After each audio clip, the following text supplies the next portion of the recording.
The Joe Rogan Experience. And so in that situation, and I'm probably kind of giving away too much information because the video's not out yet, but I think it's necessary.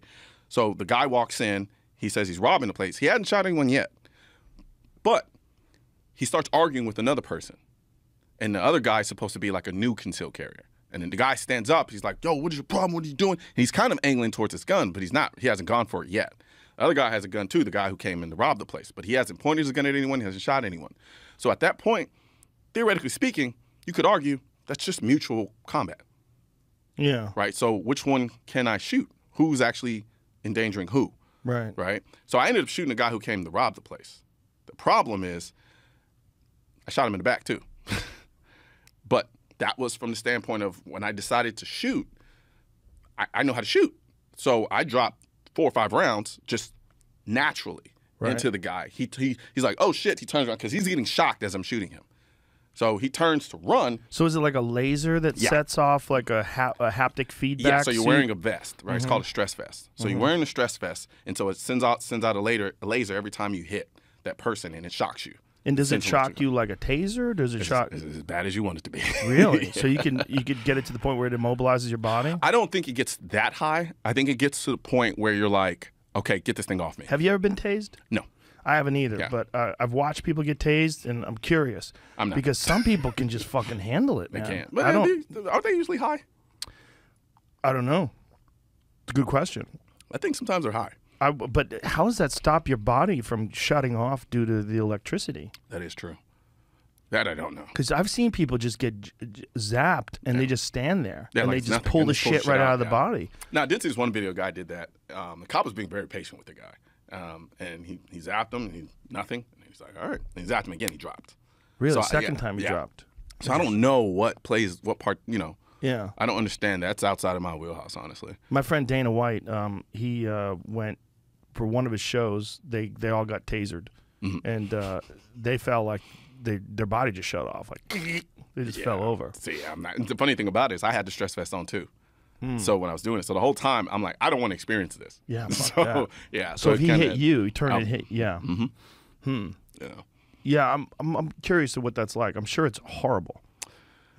I mean, I'll put it like this: when I shot him, he yelled. So I'm assuming it's pretty bad. Yeah. But from that perspective, I still ended up shooting him in the back. Now, is that legal? Because he's not. You are not in danger. You're just acting almost like as law enforcement or as protection. So in that particular case, once we broke it down, my shooting was justified, right?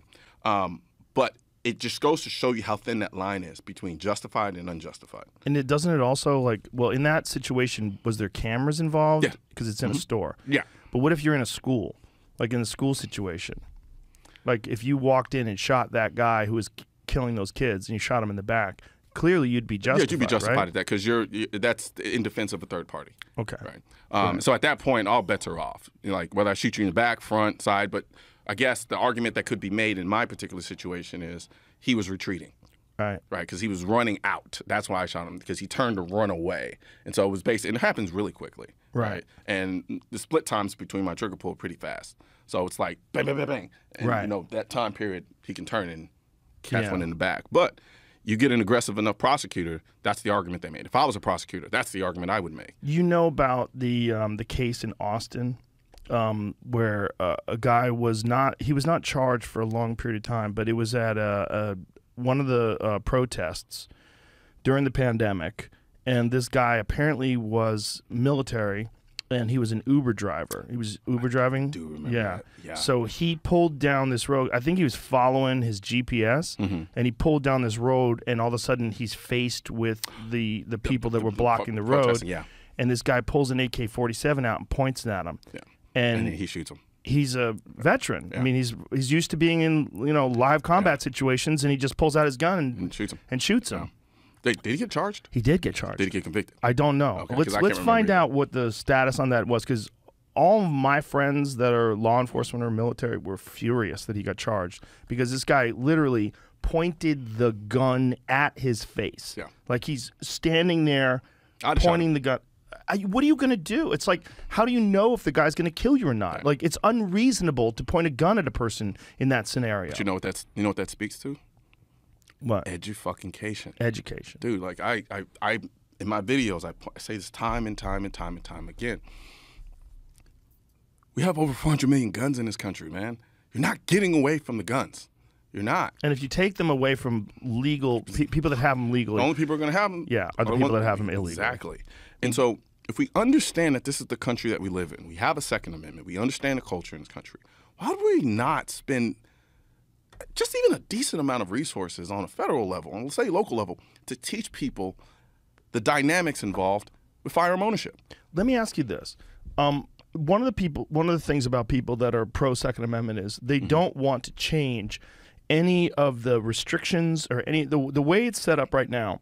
They want to keep it exactly the way it is in terms of what kind of background checks exist. And they don't want to add any sort of additional checks, any sort of additional restrictions.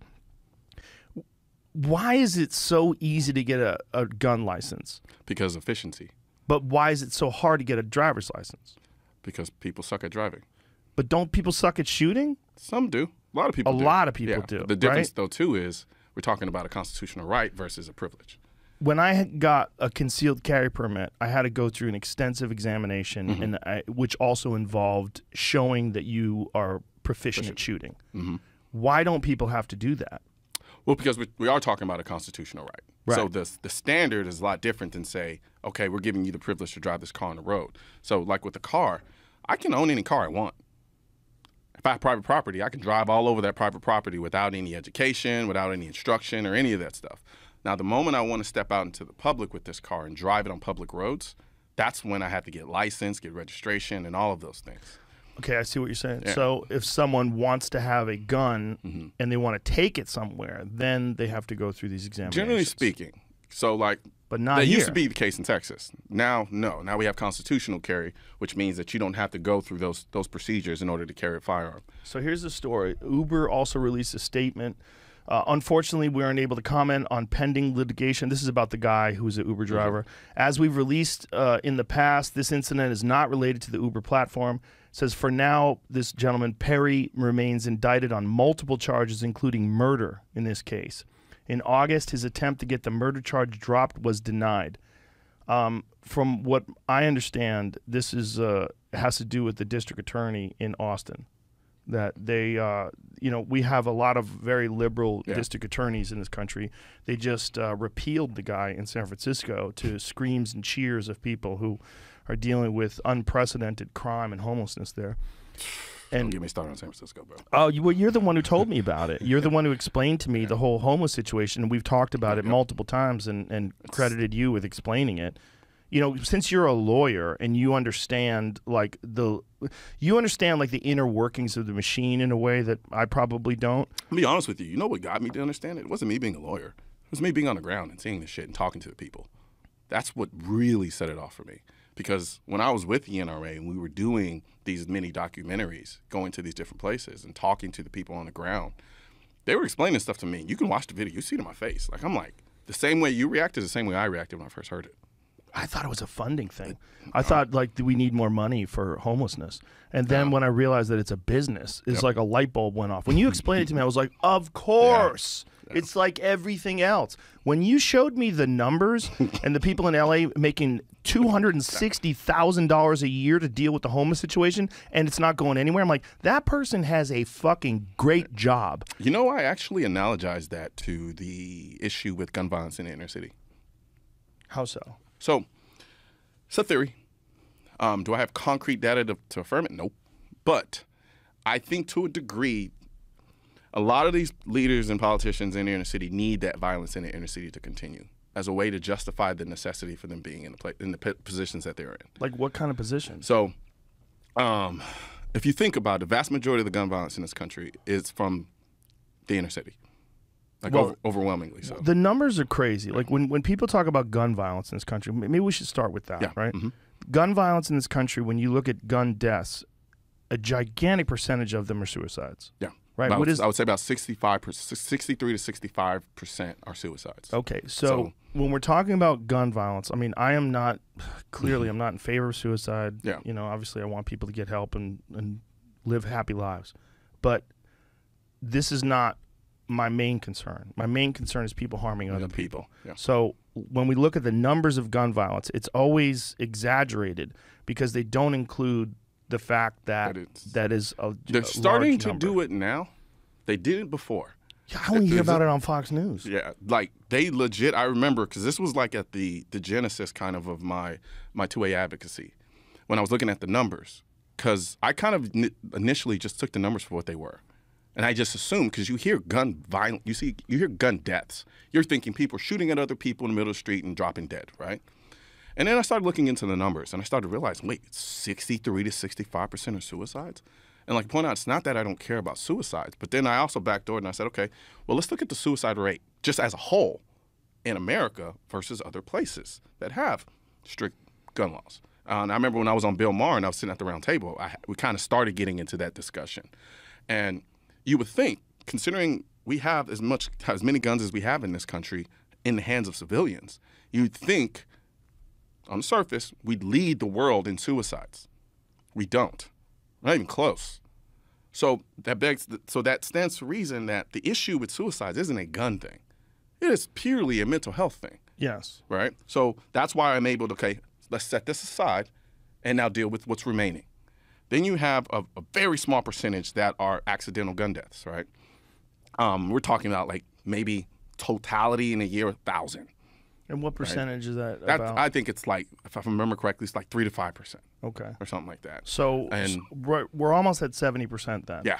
We're at like 68. And that's including, somewhere. and then there's another percentage that includes officer shootings, whether it's officer shooting a criminal or a criminal killing an officer, right? So we can put that over here as well, because that's a different dynamic. What percentage are officers shooting? That's sitting somewhere in about also 2 to 3%. I'm probably flipping it. I don't know if the accidental gun deaths are about 2 to 3 and the officers like 5, if I'm not mistaken. But we could find out. Yeah. Jamie will pull it up so we could get an accurate assessment of it. But to get to where we want to go is essentially homicides with firearms. That's Right. where we want to be. And generally speaking, you got a range of about 8 to 12,000 people every year die from actually being shot by another person. That includes mass shootings, everything. Right. And then what percentage of those are gang related? So, because the whole gang-related, because now what's happening is they're taking a lot of the gang-related shootings and including them in mass shootings. It's just kind of like what happened in Philadelphia recently, I right? see what you're saying. They called the Philadelphia shooting that just happened recently a mass shooting. What was the Philadelphia one? It was basically, there was a shootout between, I don't know how many people it was, but there was like, I can't remember exactly where in Philly it was, but essentially, I can't remember, a lot of people got shot. And they called it a mass shooting. It was street violence. That's what it was. It was two parties going at it, and they called it mass shooting. I guess you could argue why that's considered a mass shooting, but it's not. But in our minds, when we think about it, a mass shooting is somebody, you have an individual or multiple people who want to go and kill as many innocent people as possible. Right? We're not talking about people who are shooting each other over disputes. This was a dispute that took place in the public between two people with guns, essentially. And so they want to call that a mass shooting. And I'm like, that's not fair, because the way to deal with these types of things, there's different. The same way you don't include the suicides and the homicides, because there are different reasons for why they're happening, right? And so a lot of the vast majority of the gun violence, the homicide aspect of it, is from the inner cities. That's where it's coming from. It's these kids, literally, when I say kids, I'm talking like 17, 18, 19, 20, 21-year-olds. They're shooting at each other. Now, I'm not dismissing that and saying that it's irrelevant and that we shouldn't factor that in. What I'm saying is it's a totally different reason for why it's happening. It's not a gun issue. It's a socioeconomic issue. Because if you take those same kids that look like me, right? I know a lot of black people or people of color who live in the suburbs of America, and they're not running around committing drive-bys in their BMWs. They're not. So what's the difference there? They have access to guns the same way these kids have access to guns, and these kids have access to guns illegally in the inner city. The difference is prolonged exposure to poverty. But nobody wants to have that conversation. And the reason they don't want to have that conversation is because it is admittedly hard to deal with. It's hard. It's convoluted and it's difficult. You know how frightening it is to think about what happens in the moments before, during, and even days after having to use your gun in self-defense? When you first start carrying a gun for protection, it can be a very scary and nerve-wracking experience, especially if you haven't gotten the education and training you need to feel confident. I've been there myself, hoping I never have to go through a self-defense shooting, which is why I'm a member of the USSCA. As a USSCA member, you can eliminate some of the stress of carrying a gun for protection by accessing the amazing wealth of firearm education, training, and current state-specific gun laws of your state or states you may travel to. This can help you be prepared for or hopefully even avoid a self-defense incident. As a bonus, members automatically become insured on the self-defense liability insurance policy purchased by and issued to the USSCA. Click below to learn more. I can't think of anything more empowering than having the most effective tool to protect you and your family. So help me spread this message by liking and sharing this video with everyone you know. And don't forget to subscribe and leave a comment, because the Second Amendment, when it said militia, it wasn't talking about the government. It was talking about you. Also, if you want to know where to find the I'm the Militia shirt and merchandise, click the I'm the Militia link in the description section of this video. And don't forget to subscribe to the channel, and most importantly, make sure you hit that bell symbol.